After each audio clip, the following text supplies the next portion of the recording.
అంతటా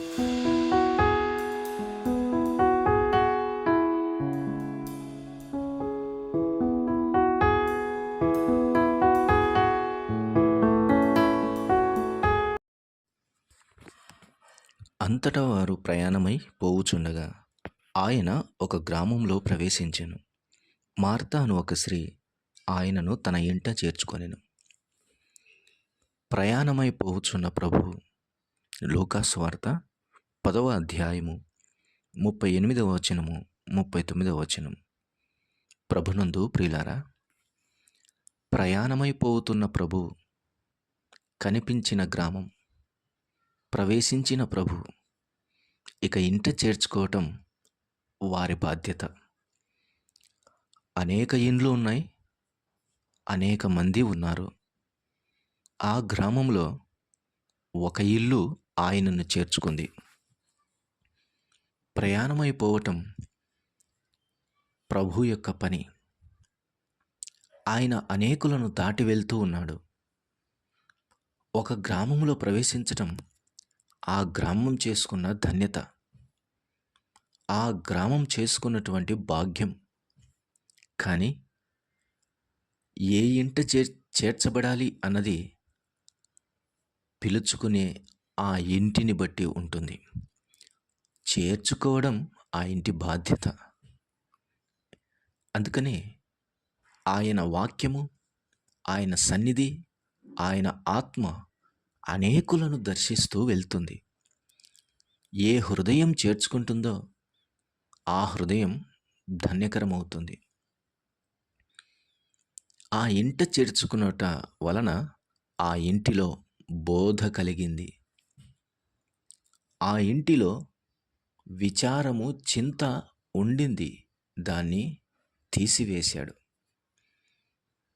ఆ ఇంటిలో ఉత్తమమైనది నిలువబడింది. ఆ ఇంటిలో సమాధానము, ఆ ఇంటిలో ఆయన స్నేహం ప్రారంభమైంది. అలాగే చింతతో, విచారంతో నిండి ఉన్న నీ హృదయపు ఇల్లు యేసును చేర్చుకుంటే అది స్నేహం చేస్తుంది యేసుతో. విచారము, చింత, బాధ, కలవరం, కన్ఫ్యూజన్ అన్నీ కొట్టివేయబడతాయి. నిమ్మలమైన వాతావరణం, సంతోషకరమైన సమాధానపు ఇల్లుగా అది మార్చబడుతుంది. ఈ ఉదయకాల సమయంలో ఇదిగో ఆ ప్రభు నీ గ్రామంలో పడి వెళ్తున్నాడు. ఈ మాటలు వింటుండగా నీ హృదయాన్ని స్పర్శించి వెళ్తున్నాడు. ఓపెన్ చేసి, ప్రభువా రమ్మునైనా నా ఇంటిలోనికి రా అని పిలిస్తే ఆయన వస్తాడు, నీకు బోధ చేస్తాడు. కొన్నిసార్లు ఆయన ఇంకనూ ప్రేమించిన వాడై కొన్ని ఇళ్లను ఆయనే తట్టి వెళ్తుంటాడు. అది నీ హృదయపు ఇల్లే.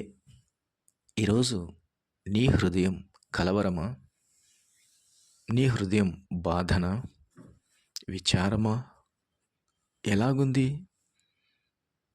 తుఫాన్ చేత కొట్టబడి పడిపోయిన చెట్లు, చెదిరిపోయిన ఇల్లు, కూలిపోయిన గుడారాలు, శిథిలమైనటువంటి ఇంటి పైకప్పులు, ఇలాగూ అస్తవ్యస్తంగా ఉందా నీ వీధి, నీ ఇంటి ద్వారం, లేదా నీ గ్రామపు పరిస్థితి అలాగుందా?